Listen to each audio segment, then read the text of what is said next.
బాగా కావలసిన ఫ్రెండ్ అయితే వెళ్ళండి. బాగా దగ్గరగా ఉన్నటువంటి వాళ్ళైతే ఒకరోజు పూటబడి వెళ్ళి వాళ్ళని పలకరించరండి. అది ఏ పెళ్ళైనా పర్వాలా, స్తోత్రం చెప్పాలి. నేను చెబుతున్నాను కదా, మీరు హ్యాపీగా వెళ్ళరండి.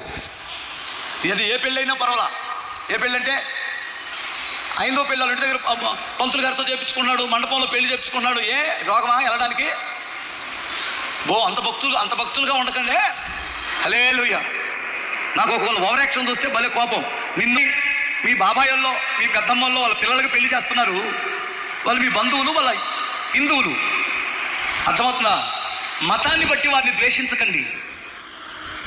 మేము క్రిస్టియన్ మతం, వాళ్ళు హిందూ మతం, ఈ దరిద్రం తీసి పక్కన పెట్టండి. వాళ్ళు బంధువులు, మన రక్త సంబంధులు. వెళ్ళండి. వాళ్ళు చక్కగా అందరికి పెట్టే భోజనమేగా పెడతారు. ఆ క్యాటరింగేగా ఎప్పుడు ఎవడిచ్చినా, లేదా ఏదైనా గాడిపోయి తోపి పెడతారు. అంతే కదా. ఏమైంది?